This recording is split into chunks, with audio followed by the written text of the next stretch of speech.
croix me sera toujours chère. Elle est gloire et victoire pour moi. Et par elle, en la maison du Père, la couronne est offerte à ma foi. Et par elle, en la maison du Père, la couronne est offerte à ma foi.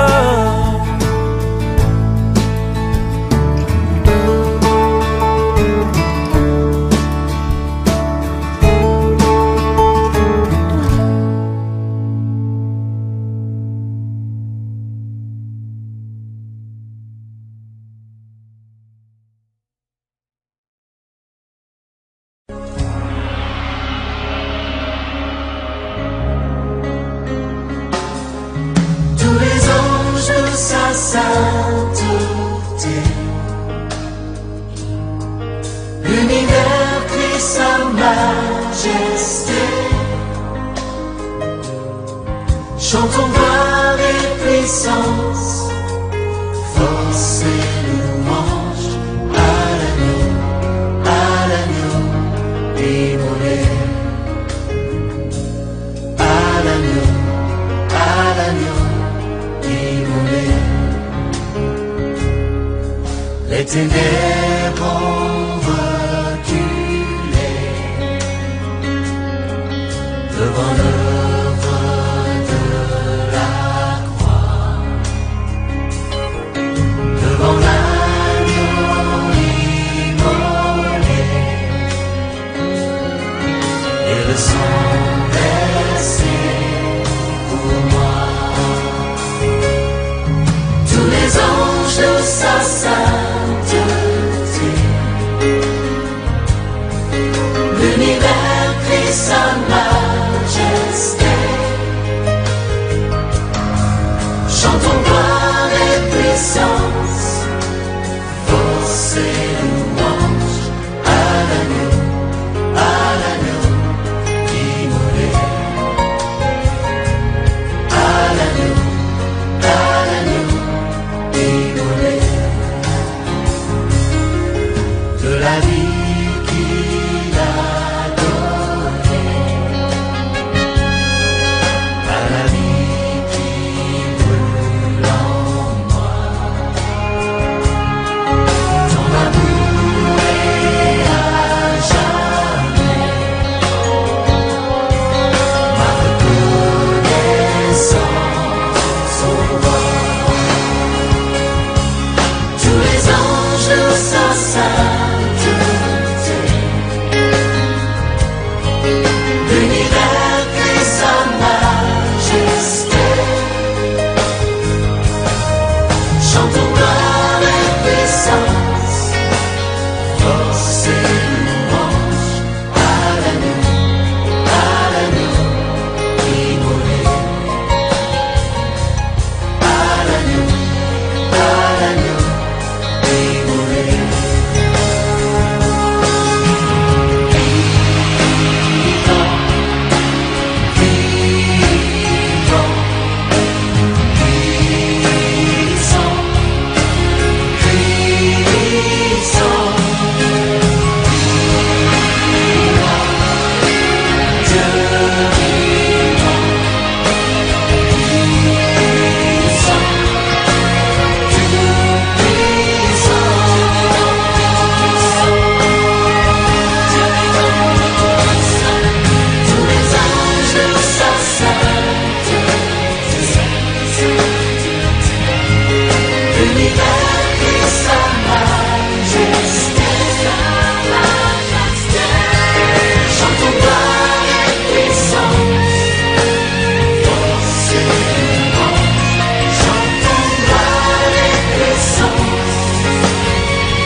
Chantons gloire et puissance.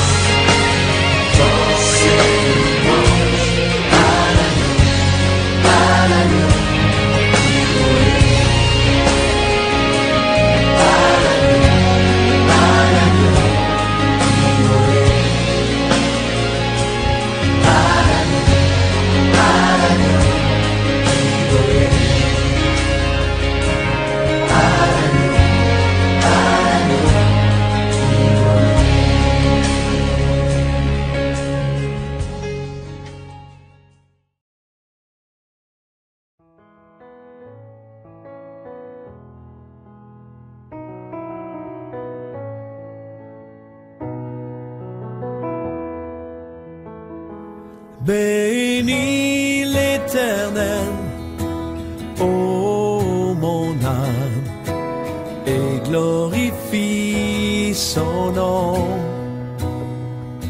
Chante plus que jamais, ô mon âme, je glorifierai ton nom. Voici l'aurore, le jour se lève, tout à nouveau je veux chanter, malgré les circonstances et ce qui pourrait m'attendre. Le soir encore, je te chanterai. Oui, bénis l'Éternel, ô mon âme, et glorifie son nom. Chante plus que jamais, oh mon âme, je glorifierai ton nom. Tu es bonté, lent à la colère, ton nom est grand et ton cœur est bon. Pour tes bienfaits je chanterai sans cesse. Sans nombre sont les raisons de mon cœur. Oui, bénis l'Éternel, ô mon âme, et glorifie son nom. Chante plus que jamais, ô mon âme, je glorifierai ton nom. Oh, oh, oh,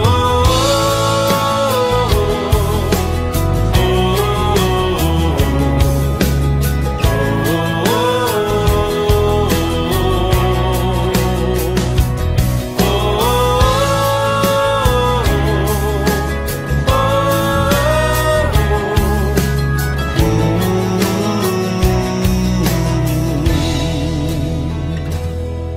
en ce jour où faibliront mes forces, cette heure approche où viendra la fin. Alors mon âme chantera encore. Durant 1000 ans puis éternellement.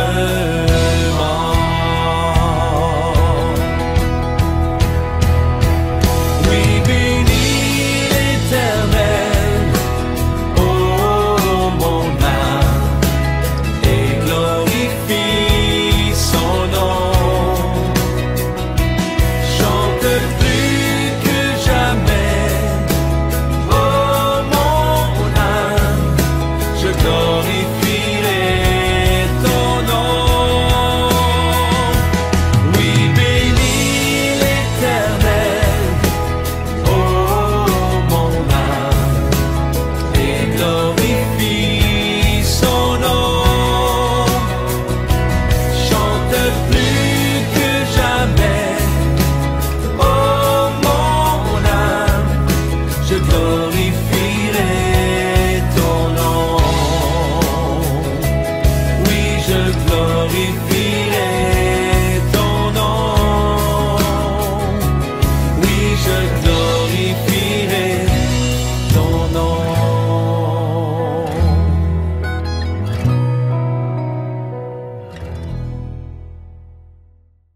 Si vous avez votre Bible, je vais lire dans 2 Corinthiens, au chapitre 4, et au verset 3. 2 Corinthiens, chapitre 4, et au verset 3.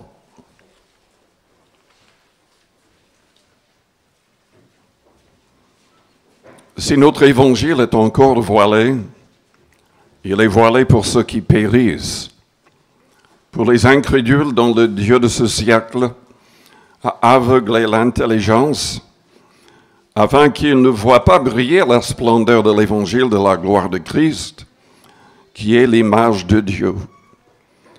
Nous ne nous prêchons pas nous-mêmes, c'est Jésus-Christ le Seigneur que nous prêchons. Et nous nous disons vos serviteurs à cause de Jésus. Car Dieu qui a dit « La lumière brillera du sein des ténèbres » a fait briller la lumière dans nos cœurs pour faire resplendir la connaissance de la gloire de Dieu sur la face de Christ. C'est le verset 4 que je voudrais souligner. Le Dieu de ce siècle a aveuglé l'intelligence. Prions le Seigneur. Père Céleste, je te loue, je te bénis ce matin pour ce privilège que nous avons d'être ensemble. Tu es présent par l'Esprit Saint et nous te demandons d'agir dans chaque cœur et dans chaque vie. Seigneur, que toutes les personnes qui n'ont pas encore saisi la vie éternelle placent pleinement leur confiance en Christ. Que les personnes tourmentées, manipulées par des esprits mauvais soient délivrées. Que les malades soient guéris miraculeusement. Pour que le beau nom de Jésus soit élevé et glorifié. Nous demandons tout, Père, en son nom. Amen. Vous pouvez vous asseoir.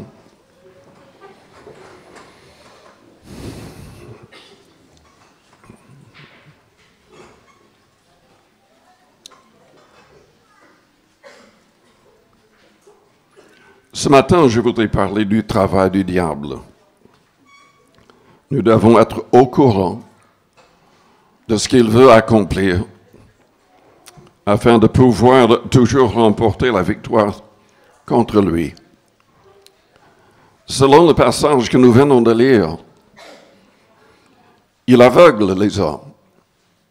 Et il y a des milliards de personnes sur notre planète aveuglés par l'adversaire de nos âmes.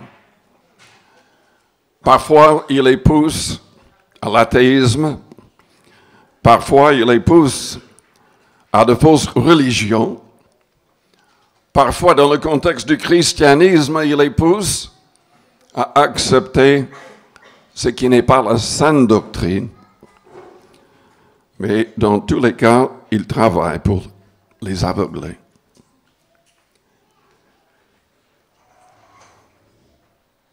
Il travaille contre nous parce qu'il est rempli de colère contre l'Éternel. Il s'est rebellé contre Dieu, selon la Bible, avec un tiers des anges. Il ne peut pas agir directement contre Dieu, mais il peut lui faire mal en touchant à l'humanité, parce que Dieu nous aime. Jésus-Christ a enseigné dans Matthieu 25 que l'enfer a été créé à l'origine pour le diable et ses anges, non pas pour les humains. Mais à cause de la désobéissance de l'homme, tous les hommes ont été placés sous une condamnation. Et notre seul espoir, c'est de croire en Christ. C'est de recevoir le pardon de Dieu par la foi en Christ. Le diable sait que les hommes seront tous damnés, à moins de croire. Donc, il travaille de toutes les manières possibles pour les aveugler. Il veut surtout nous aveugler à l'égard de la bonté de Dieu. Dieu est bon. Dans les Lamentations, au chapitre 3, Jérémie a écrit, au verset 22, « Les bontés de l'Éternel ne sont pas épuisées. Ses compassions ne sont pas à leur terme. Elle se renouvelle chaque matin. Oh, que ta fidélité est grande. Le prophète Isaïe a dit au chapitre 55 que notre Dieu ne se lasse pas de pardonner.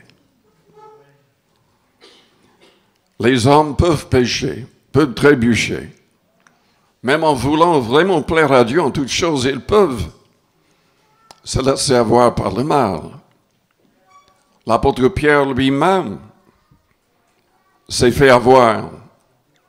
Il a renié le Christ en blasphémant, étant rempli de crainte. Le Seigneur l'avait averti en avance qu'il le ferait.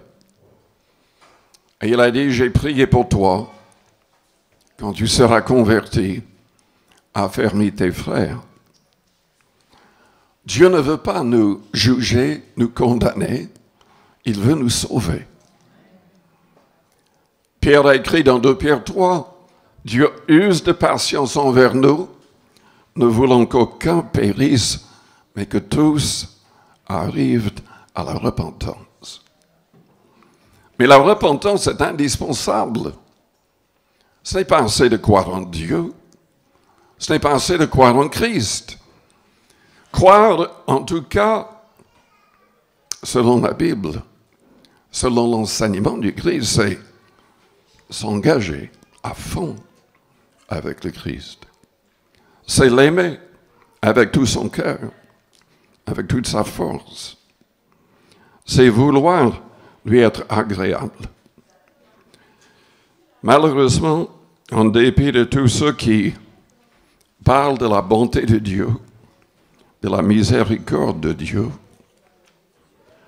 il y a des gens qui méprisent sa bonté. Dans Romains chapitre 2, au verset 4 et 5, nous lisons, « Méprises-tu les richesses de sa bonté, de sa patience et de sa longanimité, ne reconnaissant pas que la bonté de Dieu te pousse à la repentance, mais par ton endurcissement et par ton cœur impénitent, tu t'amasses un trésor de colère pour le jour de la colère et de la manifestation du juste jugement de Dieu. » Jésus-Christ a parlé de la bonté de son Père. Il a dit, il laisse tomber la pluie sur les justes et les injustes. Il a envoyé ses prophètes. Il a envoyé son Fils. Il a confirmé la parole par l'accomplissement de centaines de prophéties, par des milliers de miracles, de guérisons, par même des gens ressuscités d'entre les morts.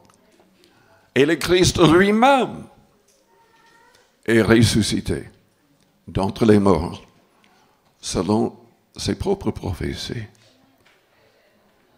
Et pourtant, les hommes persistent dans cet aveuglement causé par le prince de ce siècle.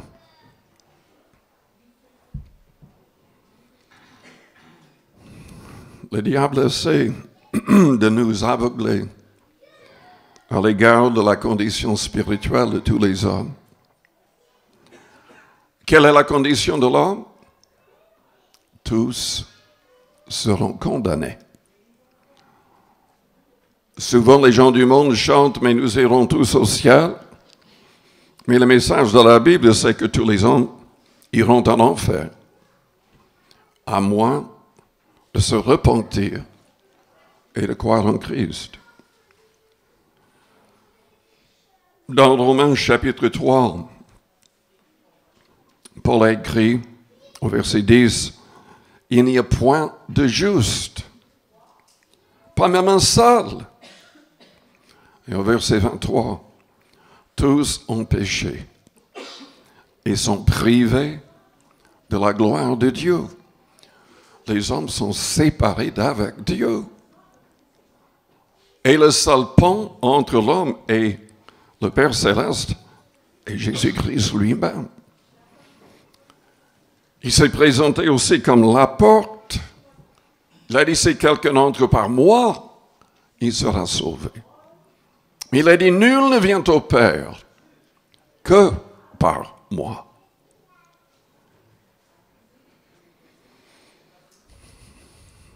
Le diable va dire, mais non, tout est bien. Il suscite même des sectes qui disent, mais enfin, l'enfer n'existe pas.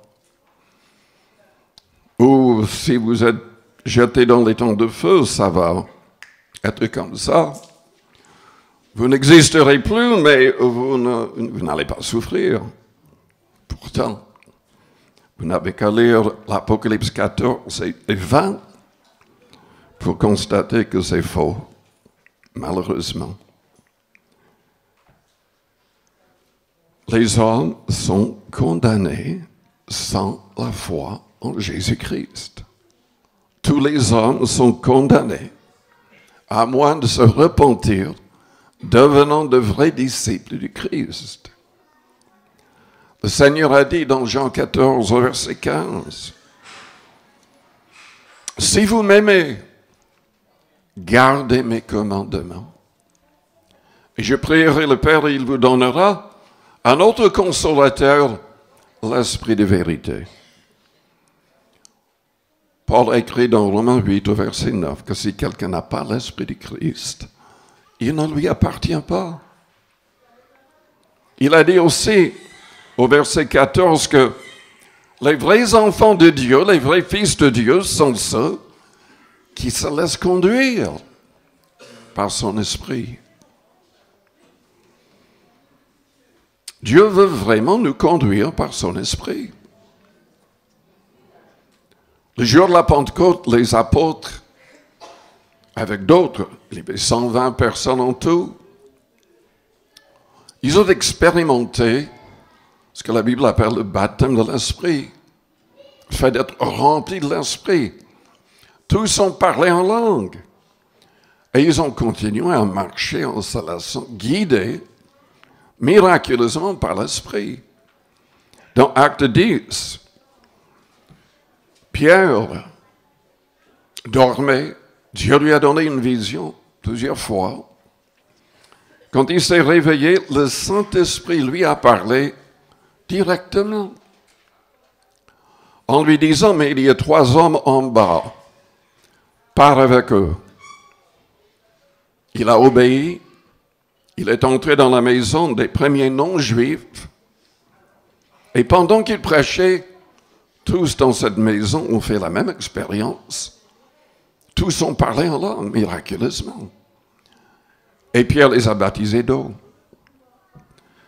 Le Saint-Esprit veut nous conduire. Mais nous devons vraiment chercher la face du Seigneur pour recevoir et devenir sensibles.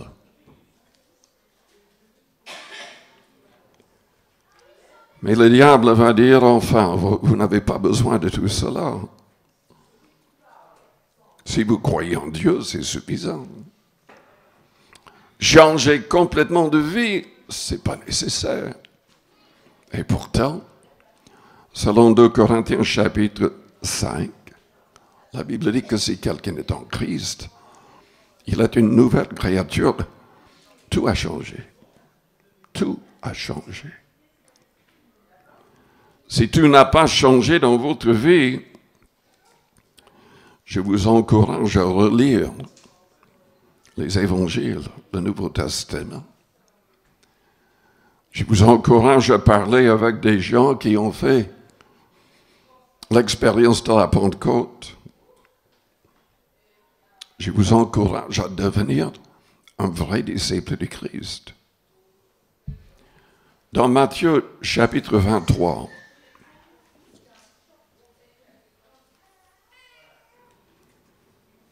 au verset 27,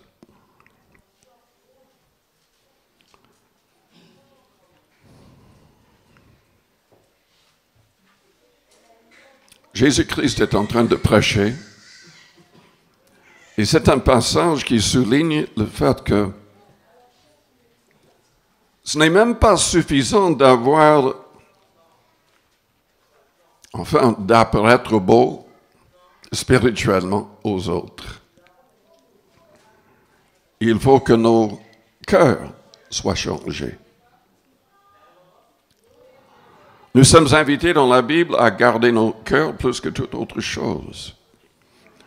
Le Seigneur, parlant aux chefs religieux de son époque, a dit « Malheur à vous, scribes et pharisiens, hypocrites, parce que vous ressemblez à des sépulcres blanchis qui paraissent beaux au dehors et qui au dedans sont pleins d'ossements de mort et de toute espèce d'impureté. Vous de même au dehors, vous paraissez juste aux hommes, mais au dedans, vous êtes pleins d'hypocrisie et d'iniquité. »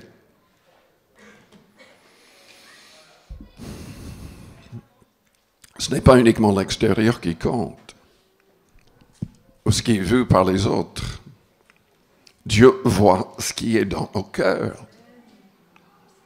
Et la Bible déclare, Dieu déclare que le cœur de l'homme est tortueux et méchant.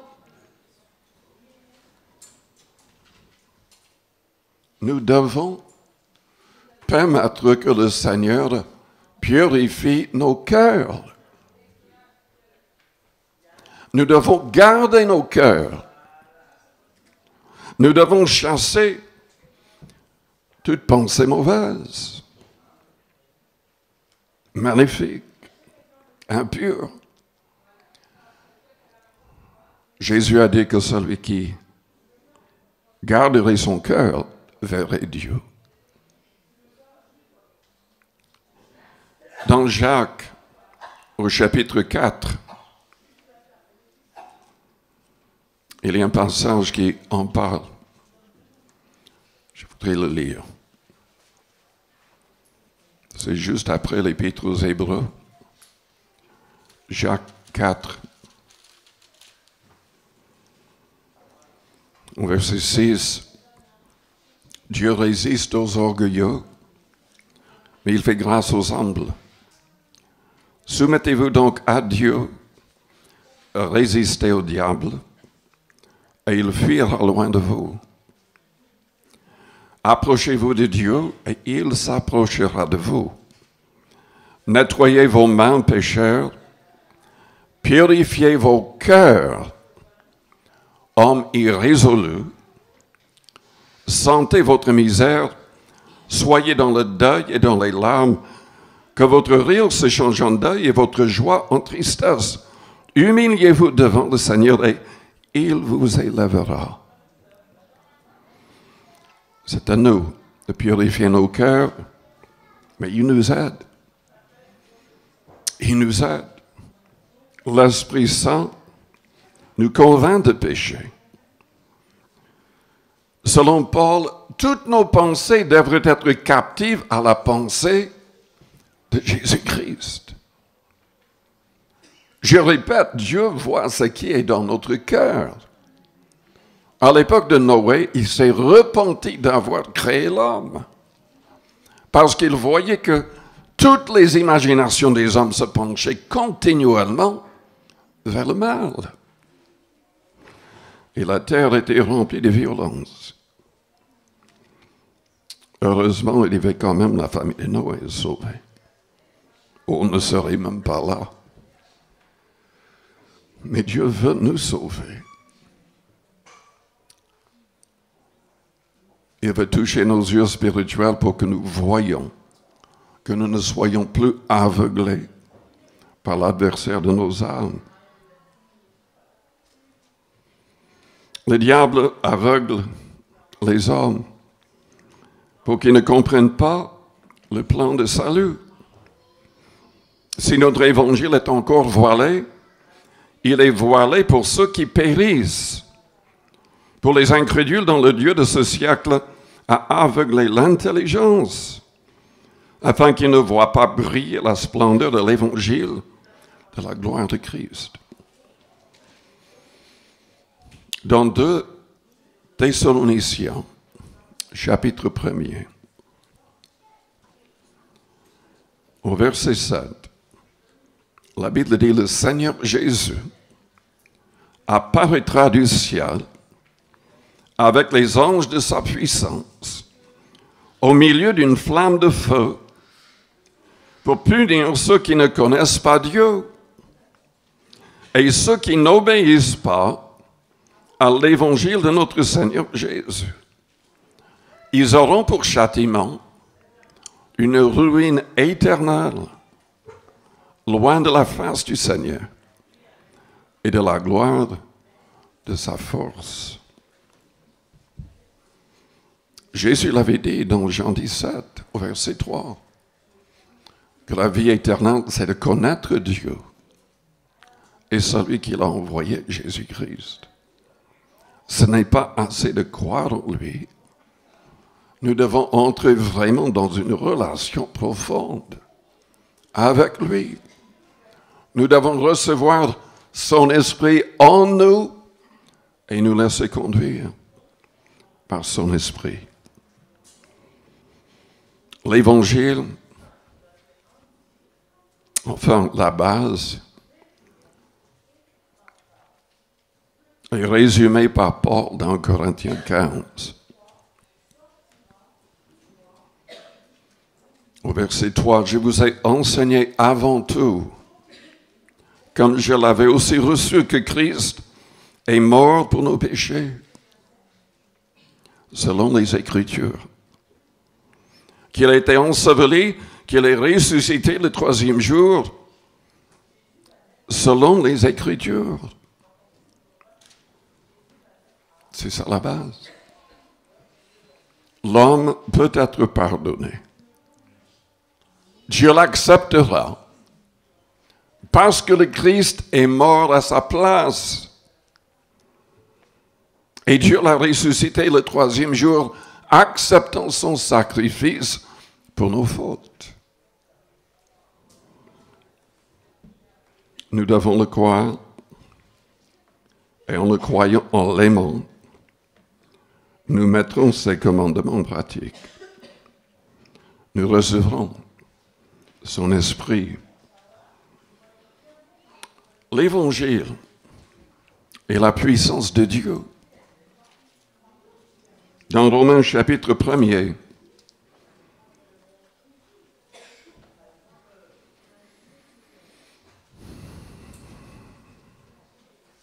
Paul, serviteur de Jésus-Christ, appelé à être apôtre, mis à part pour annoncer l'Évangile de Dieu, qui avait été promis auparavant de la part de Dieu par ses prophètes dans les Saintes Écritures, et qui concerne son Fils, né de la postérité de David, selon la chair, et déclaré Fils de Dieu avec puissance, selon l'Esprit de sainteté, par sa résurrection d'entre les morts. Jésus-Christ notre Seigneur, par qui nous avons reçu la grâce et l'apostolat, pour ramener en son nom à l'obéissance de la foi tous les païens. Tous les hommes ont besoin de cette puissance qui est l'Évangile. Cette puissance est disponible pour tout homme, grâce à la mort et à la résurrection de Christ. Mais le diable nous aveugle. Il y a beaucoup de gens qui savent très bien ce que je viens de dire, sur toute la planète. Et pourtant, le diable leur dit, enfin, vous avez beaucoup de temps. Pensez à cela plus tard, quand vous serez plus âgé. Mettez votre vie en règle demain. Mais combien de personnes vont mourir aujourd'hui?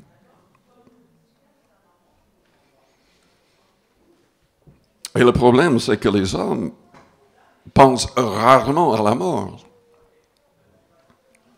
Ils pensent pouvoir vivre très longtemps, mais même les gens qui vivent longtemps disent, mais enfin, c'était comme un rêve.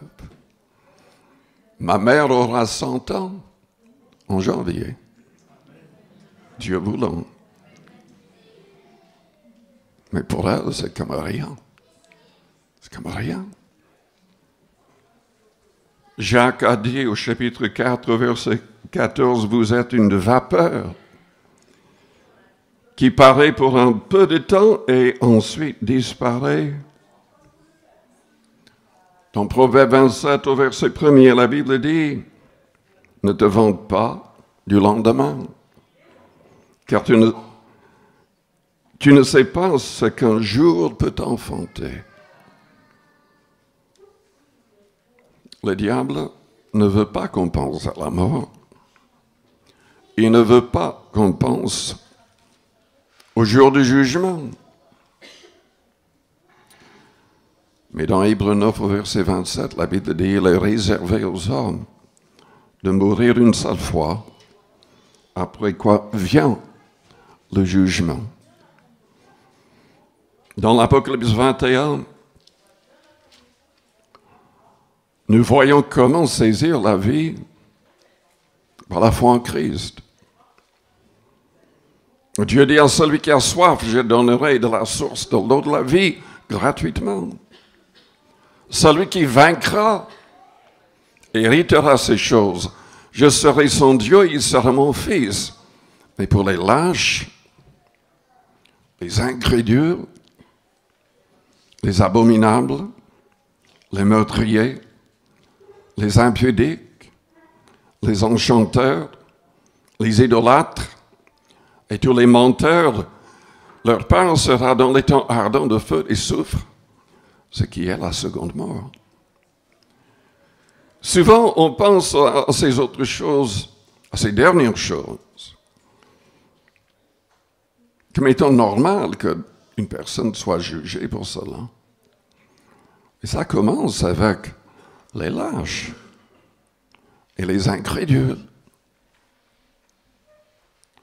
Les gens qui ne veulent pas se lever et servir le Christ.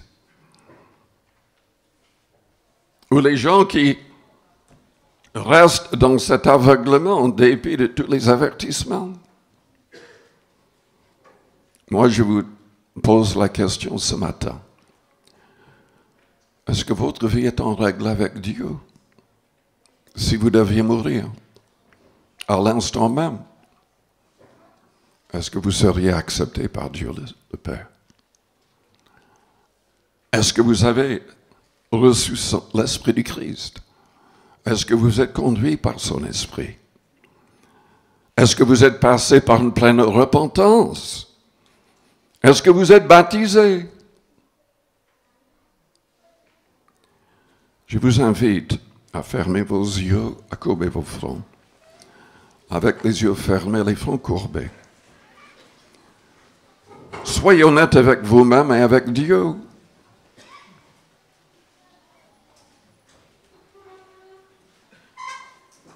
Si vous vous rendez compte que tout n'est pas en règle, je voudrais prier pour vous. Si vous êtes prêt à devenir un vrai disciple du Christ et à faire le nécessaire, pendant que les yeux restent fermés, les fronts courbés, si vous avez besoin de prière, si vous voulez vous mettre en règle avec Dieu, si vous voulez devenir vraiment son disciple, faites-moi signe. En élevant votre main juste pour un instant, je la verrai. Merci. Merci, oui, plusieurs personnes. Merci. Merci. Oui. Vous pouvez baisser vos mains après. Est-ce qu'il y a quelqu'un d'autre qui a besoin de prière? Je vous invite à répéter une prière après moi. Que toute l'Église répète cette prière. Si vous avez élevé votre main, que cette prière vient vraiment de votre cœur. Engagez-vous avec le Seigneur. Père Céleste, j'ai besoin de toi. Je reconnais que je suis pécheur. Tous les hommes ont péché contre toi. Je te demande pardon. Pardonne-moi et purifie-moi. Je désire que mes pensées et que mes paroles te glorifient. Que mes actions et que mes réactions te glorifient.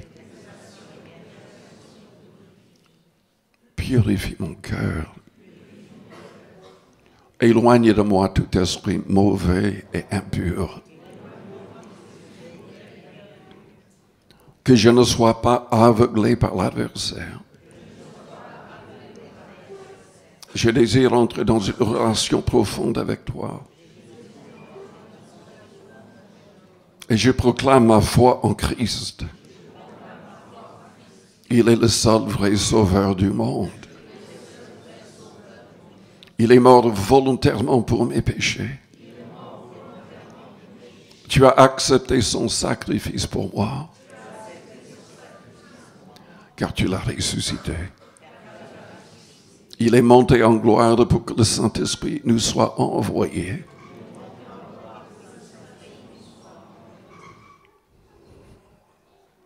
Donne-moi la force de mettre tes commandements en pratique. Je désire recevoir ton esprit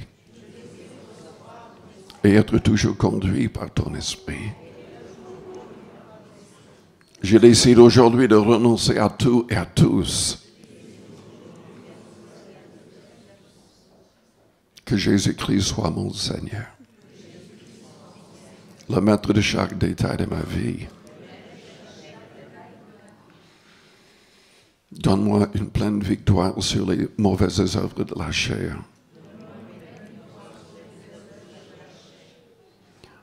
Que je puisse toujours renoncer à l'orgueil et à la convoitise. Aide-moi à marcher selon ton esprit, selon tes commandements. Au nom de Jésus-Christ. Ton amour, ta puissance, ta présence dans ma vie. Ton amour, ta puissance, ta présence dans ma vie. Et je veux t'adorer de tout mon cœur. Et je veux t'adorer de toute mon âme. Et je veux t'adorer de toute ma force. Car tu es mon Dieu. Tu es mon Dieu. Tu es mon Dieu, Seigneur. Car tu es mon Dieu. Tu es mon Dieu. Ton amour, ta puissance, ta présence dans ma vie. Ton amour, ta puissance, ta présence dans ma vie. Et je veux t'adorer de tout mon cœur. Et je veux t'adorer de toute mon âme. Et je veux t'adorer de toute ma force. Car tu es mon Dieu. Tu es mon Dieu. Je veux t'adorer, Seigneur. Je veux t'adorer de tout mon cœur. Et je veux t'adorer de toute mon âme. Et je veux t'adorer de toute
Corinthiens, au chapitre 11, je vais lire à partir du verset 23. Au chapitre 10, Paul souligne le fait que, en prenant la coupe, nous sommes en communion avec le sang de Jésus-Christ, qui a coulé afin de nous purifier de tout péché. Le pain que nous rompons nous met en communion avec le corps du Christ, qui a été brisé pour nous, meurtri pour nous. Nous devons toujours examiner nos cœurs, être sûrs que nous sommes pleinement en règle avec Dieu avant de participer. Parce que selon 1 Corinthiens 11, dans l'église à Corinthe, parce qu'il y avait plein de gens qui se disaient chrétiens, mais qui n'étaient pas du tout en règle, des gens qui causaient des divisions, qui se querellaient, qui méprisaient d'autres, qui méprisaient surtout les pauvres parfois, quand ils avaient des repas en commun. Ils ne partageaient pas ce qu'ils avaient. Il y avait même des gens qui s'enivraient pendant ces repas.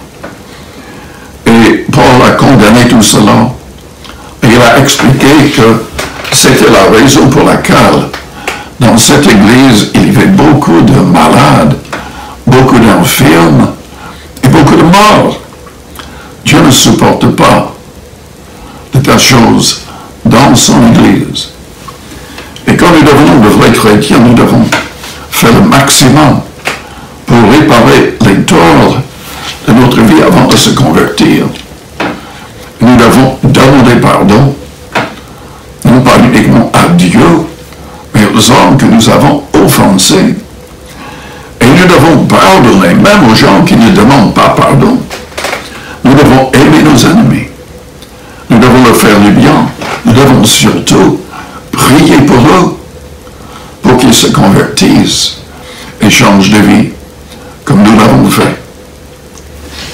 Si votre vie est en règle, participez avec nous, avec la Sainte Seine, car il y a une bénédiction dans le fait de prendre la Sainte Seine. Et Jésus l'a ordonné. J'ai reçu du Seigneur ce que je vous ai enseigné. C'est que le Seigneur Jésus, dans la nuit où il fut livré, prit du pain, et après avoir rendu grâce, le rompit et dit, « Ceci est mon corps qui est rompu pour vous. Faites ceci en mémoire de moi. » De même, après avoir soupé, il prit la coupe et dit, « Cette coupe est la nouvelle alliance en mon sang. Faites ceci en mémoire de moi, toutes les fois que vous en boirez, car toutes les fois que vous mangez ce pain et que vous buvez cette coupe, vous annoncez la mort du Seigneur jusqu'à ce qu'il vienne. »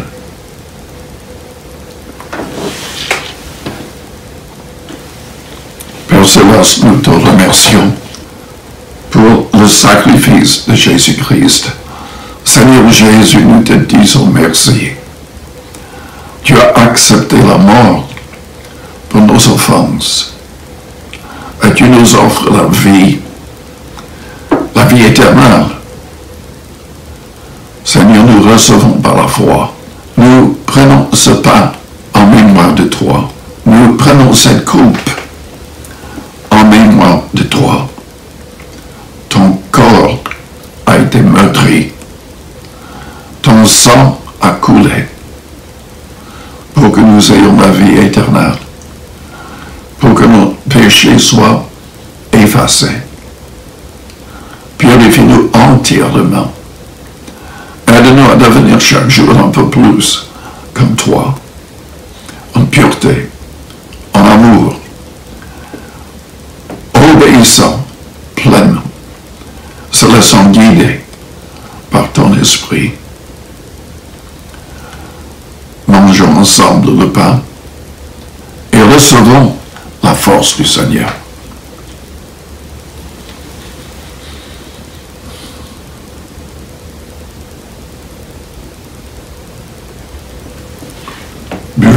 coupe ensemble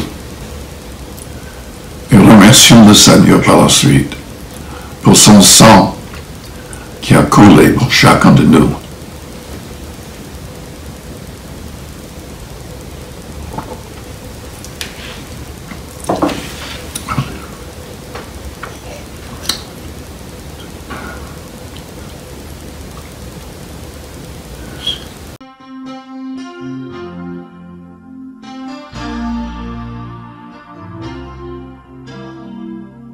Dieu a une armée qui se lève pour lui obéir.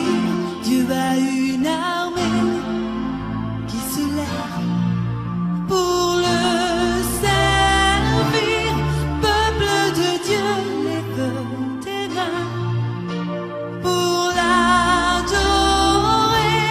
Peuple de Dieu, ouvre ta bouche. Dieu veut parler, c'est l'Esprit de Dieu qui l'amène, qui mène ses pas, c'est l'Esprit de Dieu qui l'entraîne au combat. Peuple de Dieu, lève tes mains pour l'adorer. Peuple de Dieu, ouvre ta bouche. Dieu veut parler. À l'agneau de Dieu soit la gloire dans les lieux très hauts. À l'agneau de Dieu la victoire. Vive notre héros. Peuple de Dieu, lève tes mains pour l'adorer. Peuple de Dieu, ouvre ta bouche. Dieu veut parler. Peuple de Dieu, lève tes mains pour l'adorer. Peuple de Dieu, ouvre ta bouche. Dieu veut parler.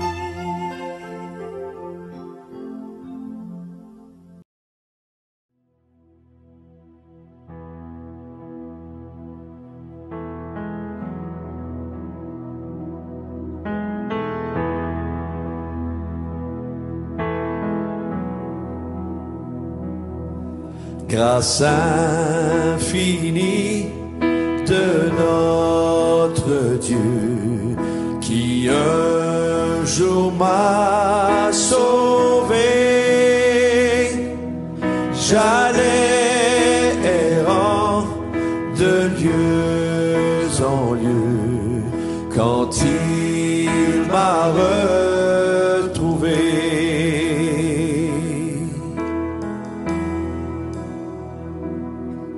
Ma vie fut complètement changée alors qu'en lui j'ai cru. Depuis ce jour de tous les dangers, sa grâce m'a secouru. Mes chaînes enfin sont enlevés. Mon Dieu, mon Sauveur m'a acheté de son pardon.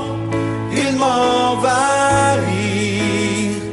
amour divin, grâce infinie.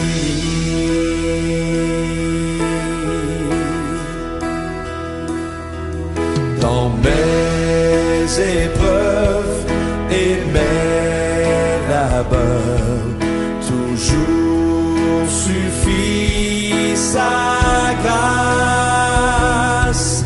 Je peux compter sur sa faveur à chaque instant qui passe. Mes chaînes enfin sont enlevées. Mon Dieu, mon Sauveur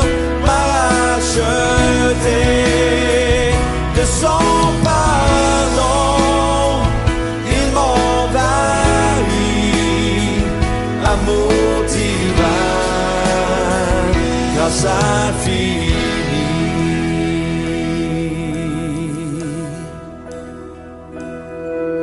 Quand nous aurons pendant 1000 ans célébré ces louanges,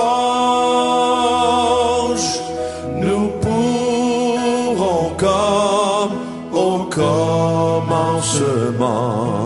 lui offrir nos hommages, lui offrir nos hommages, lui offrir nos hommages.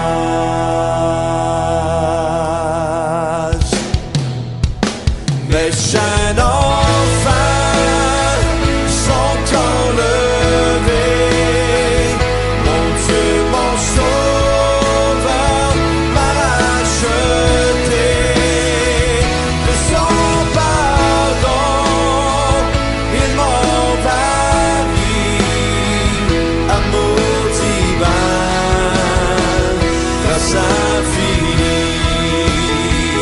Les chaînes enfin sont enlevées, mon Dieu, mon Sauveur m'a racheté. De son pardon, oh, amour divin, grâce infinie, amour divin, grâce infinie, amour divin, grâce infinie.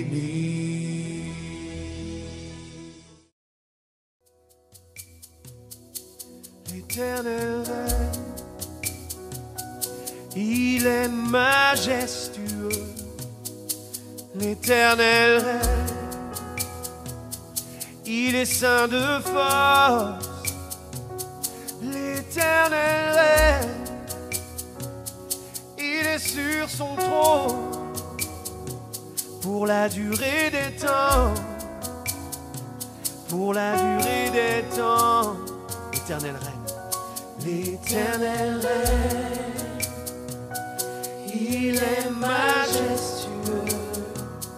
L'Éternel règne, il est saint de force. L'Éternel règne, il est sur son trône pour la durée des temps. Pour la durée des temps. L'Éternel règne.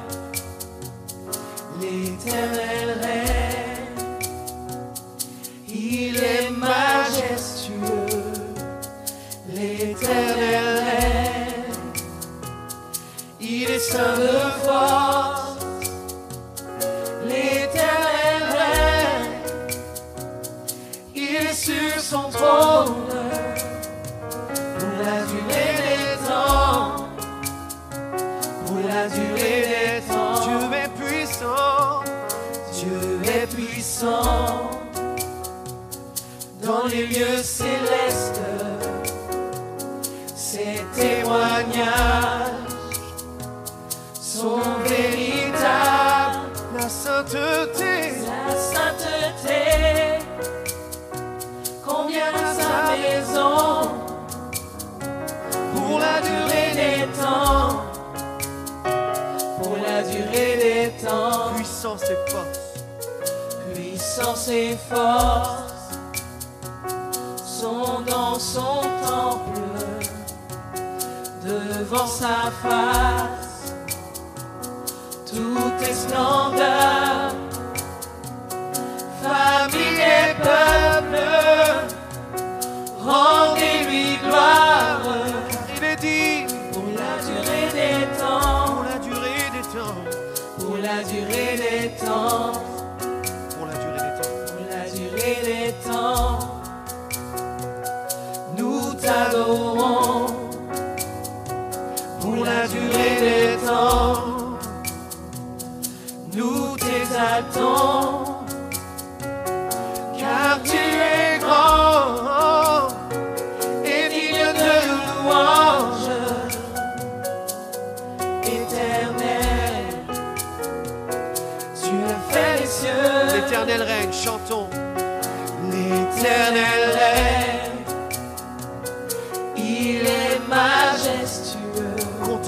la gloire. L'Éternel règne, il est saint de force. L'Éternel règne, L'Éternel règne, il est sur son trône. il est sur son trône. Alléluia. Pour la durée des temps, pour la durée des temps, Dieu est puissant, Dieu est puissant.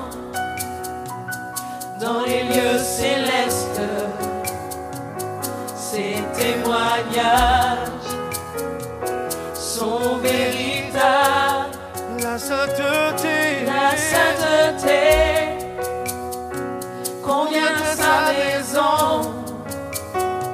pour la durée des temps. Pour la durée des temps, Puissance et force, puissance et force sont dans son temple, devant sa face, tout est splendeur, famille et peuple, rendez-lui gloire, pour la durée des temps, pour la durée des temps, pour la durée des temps. Nous t'adorons pour la durée des temps. Nous t'exaltons car tu es grand et digne de louange. Éternel, tu as fait les cieux. alléluia.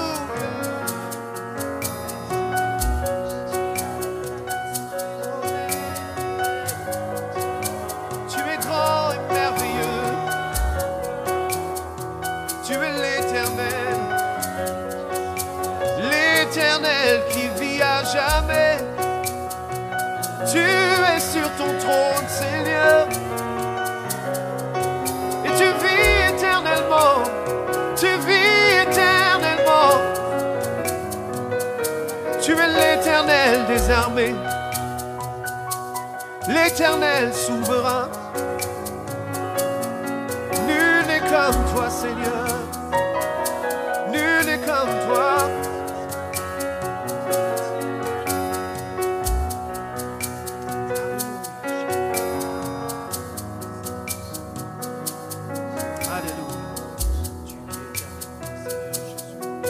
Chantons encore l'Éternel règne. L'Éternel règne, il est majestueux. L'Éternel règne, il est saint de force. L'Éternel règne, il est sur son trône. Pour la durée des temps, pour la durée des